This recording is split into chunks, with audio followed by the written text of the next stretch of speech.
चलो जी स्टार्ट करते। Question number 3 बहुत इजी है और एग्जाम में एमसीक्यूज में ये मोस्टली कम ही पूछते ही है, बट हाँ थियोरी क्वेश्चंस में आ सकता है ये। ठीक है, चलो जी। Compare the following pair of ratios. आपको रेशियोज को कंपेयर करना है। ठीक है, देखना, ध्यान देना सब जन। Compare the following pair of ratios.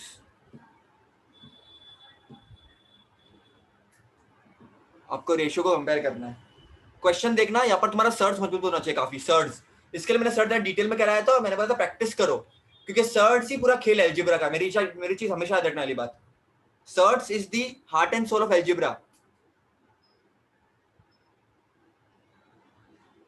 Question देखो, आपको ये कंपेयर करना है, इन दोनों को आपको कंपेयर करना है, कौन सा बड़ा है कौन सा छोटा है। ठीक है, एकदम सिंपल है। स्टेप्स फॉलो करो जैसे मैं बता रहा हूं वैसे। क्या करो, देखो सिंपल है। स्टेप 1, इन दोनों को मल्टीप्लाई कर दो और इन दोनों को मल्टीप्लाई करो। देखो क्या आएगा, √5 इंटू √7। तो क्या हो जाएगा, दोनों साथ में अंदर आ जाएंगे। 5 इंटू 7 √35। ठीक है, फिर 3 इंटू 3 इज 9। इतना कर लिया तुम लोगों ने। अब 9 क्या होता है, it is also equal to √81। अरे √81 क्या होता है, 9 है ना, या 9 का स्क्वायर इज 81। तो स्क्वायर रूट ऑफ 81 इज 9। अब एक काम करो, सिंपल काम करो, 35 को इधर लिखो, 81 को इधर लिखो। 81 बड़ा 35 से, देयरफॉर √35 भी छोटा होगा √81 से। देयरफॉर ये वाला जो टर्म है वो छोटा होगा ये वाले टर्म से। लिख के दिखाता हूं, रुको मैं तुम लोगों को। This will be smaller than this one. क्यों, देखो सिस्टमेटिक तरीके से लिखना। देखो बेटा, वापस बताता हूं मैं। देखो नया नया है, थोड़ा लगेगा तुमको, लेकिन देखो ध्यान देना एकदम। ये वाले टर्म को और ये वाले टर्म को मल्टीप्लाई कर दो। कर दिया मैंने, √35 आ गया। इस टर्म को और इस टर्म को मैंने मल्टीप्लाई कर दिया, मेरे को 9 आ गया। अब 9 क्या है, इज √81, या √81 इज 9। देखो बेटा, आप ना इतना मालूम होना चाहिए, √4, √9, √16, √25, √36, √49, √64, √81, √100, √121, √144, √169, √196, √225। ये बेटा ये स्टैंडर्ड है, इसको भी याद रखना है यार। अब बोलना नहीं बार बार, नहीं याद है नहीं याद है, एग्जाम में फिर भूल जाते हो, ऐसा मत करना। ये स्टैंडर्ड है, इसको याद रखना, इसको भूलना नहीं है अपने को। ओके, इसको मैं रफ कर देता हूँ। इसके मैं आंसर्स भी तुमको बता देता हूँ, सो तुमको भी भूलो नहीं, क्योंकि तुमको बार बार काम आएगा, पूरे के पूरे मैथ्स में काम आएगा तुमको, अभी भी नहीं हायर स्टैंडर्ड्स में भी काम आएगा तुमको, हर बार काम आएगा। ठीक है, √4 is 2, √9 is 3, √16 is 4, √25, square root of 25 is 5, square root of 36 is 6, square root of 49 is 7, square root of 64 is 8, square root of 81 is 9, square root of 100 is 10, 121 is 11, square root of 144 is 12, square root of 169 is 13, square root of 196 is 14, and square root of 225 is 15. Square root of 400 is 20, square root of 900 is 30. तो ये बेटा कुछ standard चीजें तुमको पता होनी चाहिए। तो 9 स्क्वायर रूट 81 करोगे तभी तुमको 9 मिलेगा। अब देखो दोनों भी रूट के अंदर आ गए। अब 81 तो बड़ा है 35 से, तो उसका रूट भी बड़ा होगा, इसीलिए बेटा √35 किसके लिए था, इसके लिए था, तो ये भी छोटा होगा इससे। तो प्लीज बेटा सिस्टमेटिक तरीके से लिखना है इसको, है ना। √35 क्या था, देखो मैं इसको और सिस्टमेटिक अगर तरीके से लिखना चाहूँ, √35 क्या था, √35 क्या था, √5 into √7 it is less then √81 क्या था, 3 इंटू 3 था। लिख देता हूं मैं इधर, थोड़ा सा नया नया है बेटा, तो थोड़ा सा प्लीज एक दो सम देख लो, पैनिक मत करो। ओके, क्योंकि ये वाला जो टर्म था √35 इट इज 5 इंटू 7, यही तो लिखा था अपन ने, और √81 इज 9, 3 इंटू 3। तो अब एक काम करो, √5 अपॉन ये 3 को नीचे जाता, 3 इज लेस देन 3 अपॉन √7, क्योंकि √7 को मैं नीचे लेकर आ गया, तो ये तो मिला अपने को ये तो कंपैरिजन अपने को कंपेयर कर रहा था, ग्रेटर है, स्मॉलर है, इक्वल है, कैसे अपने को कंपेयर करना है। तो इस तरीका से अपन कर लिया। आई नो ये समझने में थोड़ा टाइम जाएगा तुम लोगों को, वापस मैं एक्सप्लेन करता हूँ, रुको, वापस एक्सप्लेन करता हूँ, रुको, let me explain it again. क्या था क्वेश्चन? देखो एक और सम लेता हूँ मैं, चलो सेकंड क्वेश्चन लेता हूँ मैं, वापस एक्सप्लेन करता हूँ। सर्ट्स मजबूत होना चाहिए तुम्हारा, surds 3√5 upon 5√7 √63 upon square root of 125। Multiply कर लो पहले तो यार, 3√5 इंटू रूट ऑफ 125। सॉल्व करो इसको, क्या आएगा? If you get a value better, if you don't get a value देखो क्या आता है। तो 3 इंटू, इसको अंदर लेके जाओ, 125 इंटू 5, 3 इंटू 125 इंटू 5, कोई शर्म वाली बात नहीं, बाजू में करो, गड़बड़ करने से अच्छा बाजू में कर लो। तो ये आ जाएगा कितना?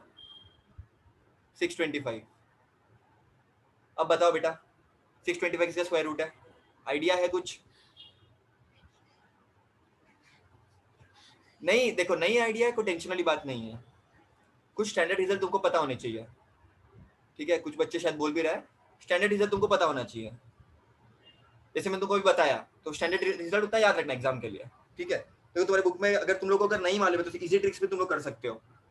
देखो ऐसे करो, चलो मे भी तुमको ये वाला नहीं पता है तो इजी तरीके से करता हूँ। चलो तुम लोग को अभी शायद ये एग्जाम पे याद नहीं है, तो एक काम कर लो, इसको जैसे अपन सर्च पे कैसे करते थे वैसे कर लो। चलो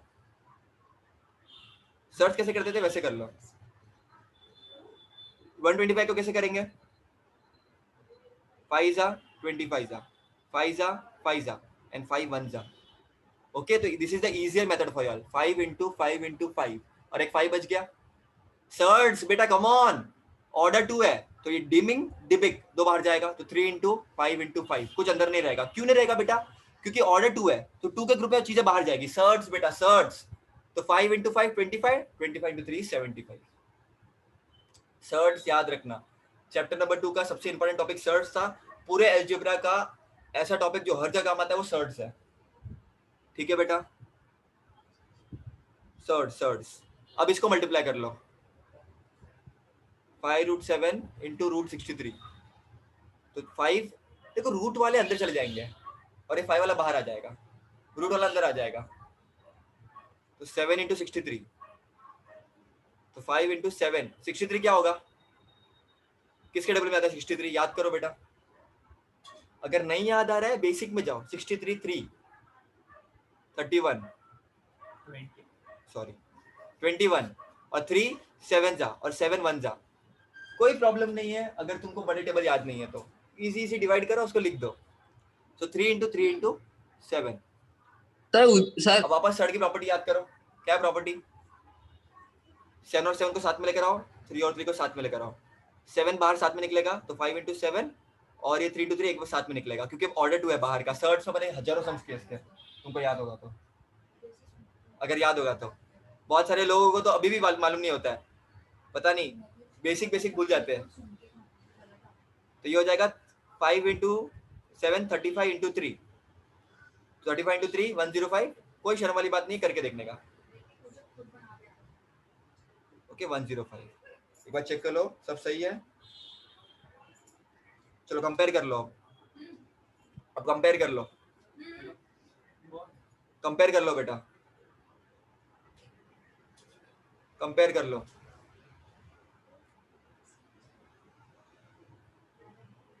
वन 105 ग्रेटर देन 75। तो बेसिकली 75 को क्या लिखा था अपन ने? बस वो पुट कर दो, तो इसको मैं कम कर देता हूँ, देखो तुमको दिख जाएगा फिर पूरा।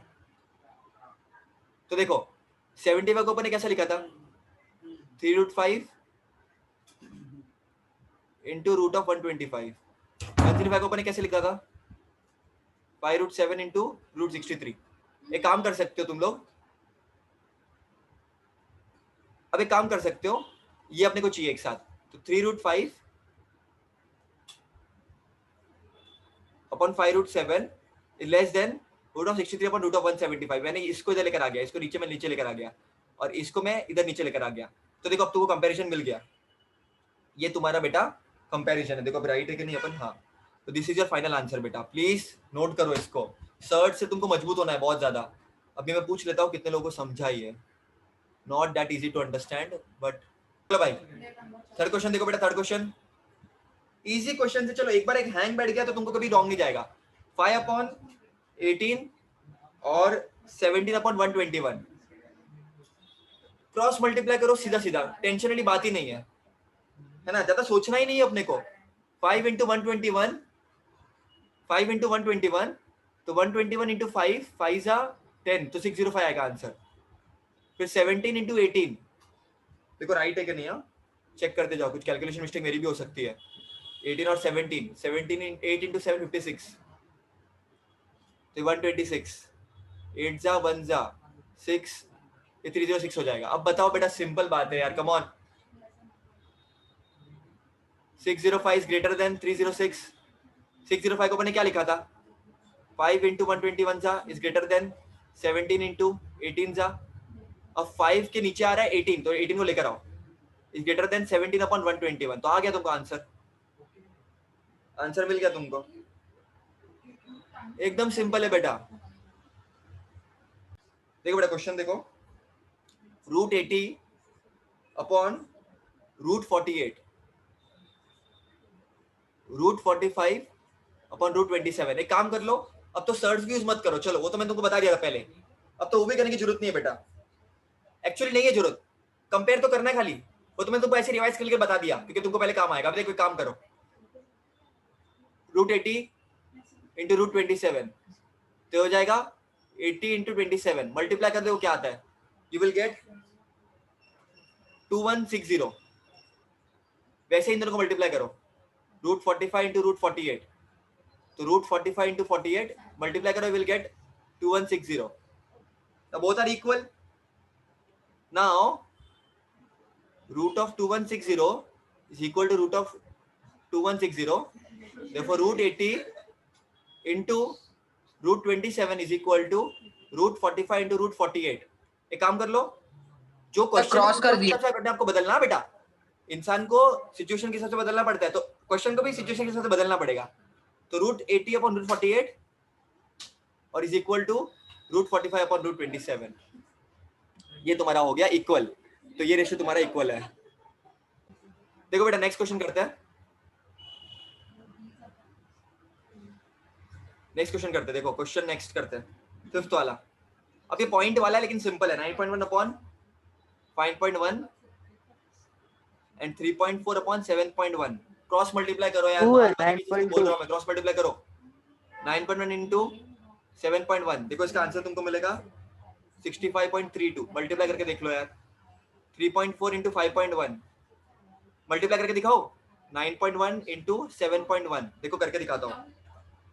1 इंटू 1 1 1 इंटू 9 9 0. 7 इंटू 1 7 और 7 इंटू 9 63 1 16. तो ये 2 पॉइंट तो ये आ जाएगा. कुछ गड़बड़ की क्या? गड़बड़ की क्या? 9.1 क्या क्वेश्चन था? 9.1 इंटू 7.1 1 इंटू 1 1 9 1 0 7 और ये हो जाएगा 16.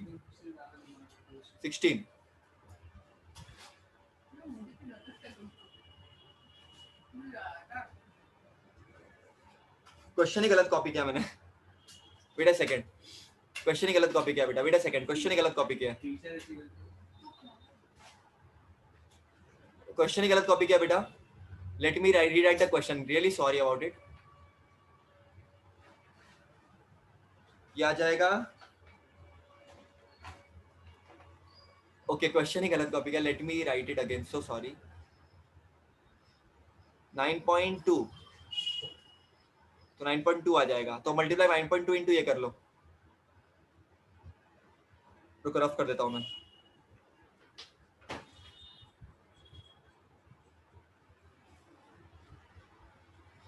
मल्टीप्लाई करो अभी. चलो सब तुम मेरे साथ में करो बेटा. ऐसे देखो मत मेरे को. मैं कुछ अलग नहीं कर रहा हूँ. ये मल्टीप्लिकेशन नहीं कर रहा हूँ जो तुम लोअर स्टैंडर्ड से करते आ रहे हो. 9.2 इंटू 7.1. चलो करो सब जन ट्राई. 1 इंटू 2 2 9 इंटू 1 9 9 2 14 17 2 13 जा.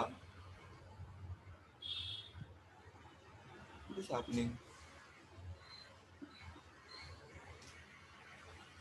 Wait.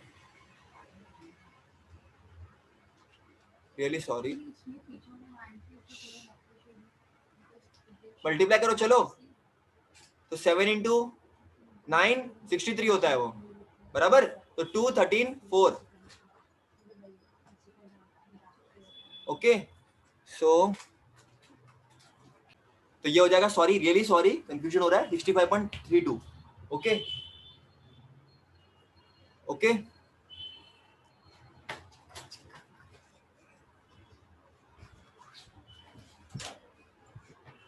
नेक्स्ट देखो, मल्टीप्लाई करो इसको. मल्टीप्लाई करते आगे. इसको मल्टीप्लाई करो अभी. चलो सब जन देखो मत ऐसे, मेरे को मल्टीप्लाई करो. लोअर स्टैंडर्ड से सीख रहे हो ये सब. 3.4 इंटू 5.1, 4 इंटू 4 3, 5 4 जा 20, 15 17. तो 4 3 7 1, 2 पॉइंट के बाद तो 17.34 आ जाएगा. अब चेक करो. 65.32 इज ग्रेटर देन 17.34. अब ये टर्म ये वाला था, तो 9.2 into 7.1 is greater than 3.4 into 5.1. अब क्वेश्चन के हिसाब से बदलो इसको. चलो क्या पूछ रहे थे वो लोग?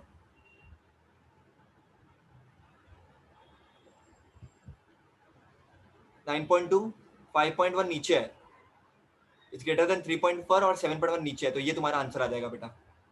हाँ, इसमें बहुत ऐसे कंफ्यूजन हो रहा था. सॉरी, दिमाग थोड़ा अलग जगह पे चल रहा था. लेकिन हाँ, ये हो गया बेटा तुम्हारा क्वेश्चन रेडी. ओके. तो क्वेश्चन नंबर 4 देखते हैं बेटा. Quadrilateral ABCD is a parallelogram. The ratio of angle A and angle B of this parallelogram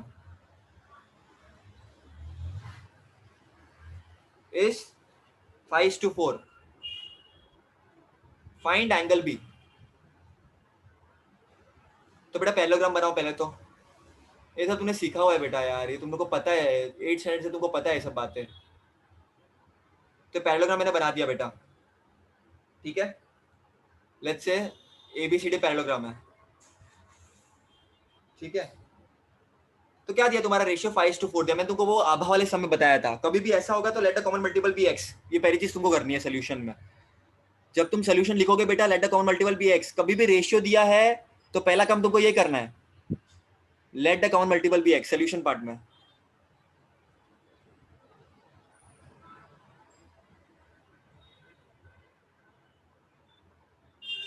late the common multiple be x.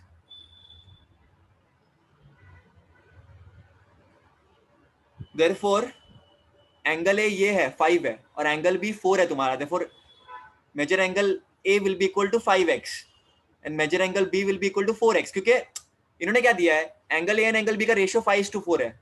Angle A and angle B का ratio 5:4 है. तो angle A 5x हो जाएगा, angle B 4x हो जाएगा. तो angle A 5x और angle B 4x. इधर लिख दो 5x एंड 4x. अब तुमको एंगल बी निकालना है तो पहले तुमको x निकालना पड़ेगा. अब देखो क्वेश्चन में क्या दिया है, quadrilateral ABCD is a parallelogram. बेटा तुमको पता होना चाहिए प्रॉपर्टी पैरेललोग्राम की. तुमको क्वाड्रिलेटरल चैप्टर आएगा भी आगे, लेकिन तुमको भी पता होनी चाहिए कौन सी प्रॉपर्टी है पैरेललोग्राम की जो तुमको पता होनी चाहिए. बेटा we know that adjacent angle of a parallelogram is supplementary. Adjacent angle of a parallelogram is supplementary. Therefore, measure angle A plus measure angle B will be equal to 180 degree. क्यों? बाजू बाजू के एंगल को तुम add करोगे, तुमको 180 degree मिलेगा हमेशा पैरेललोग्राम में. याद रखना बेटा ये. Remember this property. Therefore, angle A is 5x, angle B is 4x equal to 180 degree. 5x plus 4x, 9x equal to 180 degree. therefore x will be equal to 180 upon 9, therefore x will be equal to 1 जा 2 जा 20 degree. तो angle A क्या आएगा? देखो major angle ए पूछा नहीं है तुम लोगों को, लेकिन फिर भी चलो निकालने के लिए 5 into 20 100 degree, and measure angle B क्या हो जाएगा?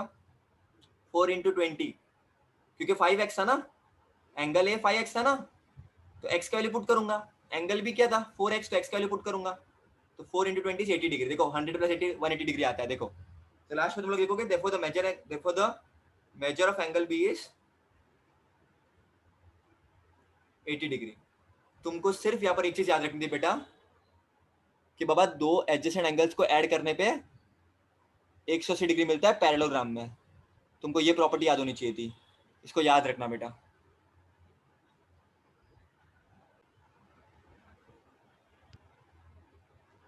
क्या दिया देखो बेटा, the ratio of present edges of Albert and Salim is 5:9।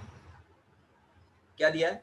Ratio दिया है। तो क्या करने का हमेशा सबसे पहले, let a common multiple be x।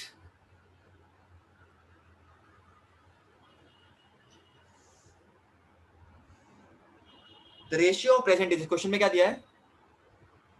The ratio of present age of Albert and Salim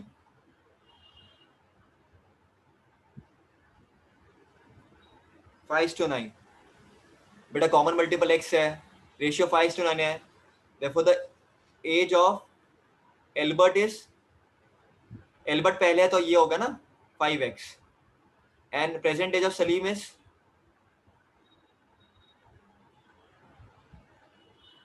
9x। क्या दिया क्वेश्चन में? क्या दिया क्वेश्चन में? तो ये उनके प्रेजेंट एजेस है बेटा, ये उनके प्रेजेंट एजेस है। क्या दिया है? 5 years hence, ध्यान से देखो,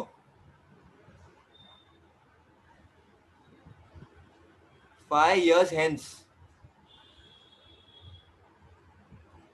5 years hence मतलब 5 साल के बाद, 5 years hence एल्बर्ट एज कितना होगा? अच्छा एल्बर्ट आज 5 साल का है, तो 5 साल बाद 10 साल का होगा, तो आज उसकी एज जितनी है, तो 5 साल के बाद प्लस 5 ऐड कर दोगे। समझो आज सलीम की एज 15 साल है, तो 5 साल बाद सलीम की कितनी होगी? 15 प्लस 5, तो आज 9x है और 5 साल के बाद 5s हो जाएगा। क्वेश्चन में क्या दिया है? 5 साल बाद इतना हो जाएगा। 5 years hence the ratio of the ages will be 3:9। तो according to given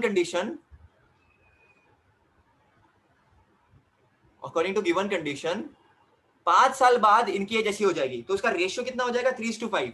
तो 5 years hence the ratio will be, ratio is something upon something, this is equal to 3:5। अब बच्चे लोग गड़बड़ क्या करते हैं? बच्चे लोग यहाँ पर लिखते हैं 5x upon 9x equal to 3/5। बेटा गलत, ये प्रेजेंट एज है। इन्होंने क्या बोला है? 5 years hence, 5 साल बाद। एग्जाम में लिखना मत बाद में, तुमको तुम्हारे लिए बताया 5 साल बाद। तो आज अगर 5 साल है तो 5 साल और ऐड कर दो 10 साल हो जाएगा। आज 15 साल का है तो 5 साल ऐड कर दो 20 साल जाएगा। तो 5 years hence मतलब 5 साल बाद में आपको 5 ऐड कर देना खाली। तो उसका जो रेशियो है बेटा, इन दोनों का जो रेशियो है वो तुमको 3:5 मिल रहा है। अब जिसको तुमको सॉल्व करना है खाली, ये तो तुम कर सकते हो आसानी से। देखो 5 into 5x plus 5 will be equal to 3 into 9x plus 5। तो 5 into 5 25 plus 5 into 5 25, 3 into 9 27x plus 15। तो काम करो 25x माइनस 27x, ये प्लस का माइनस इधर आ जाएगा, 15 माइनस प्लस का माइनस इधर आ जाएगा माइनस 25। तो minus 2x will be equal to minus 10। तो plus minus is minus, sign बढ़ेगी, plus minus is minus, sign बढ़ेगी। आई नो ये तुमको आता है बेटा, इसमें गड़बड़ मत करना, कट कट। तो x will be equal to 10/2, देखो x will be equal to 5। अब बच्चे लोग खुश। प्रेजेंट एज पूछा है बेटा, देखो एल्बर्ट का एज कितना होगा? एल्बर्ट एज इज 5x, देखो 5 इंटू 5 25 ईयर्स। और सलीम का एज कितना होगा?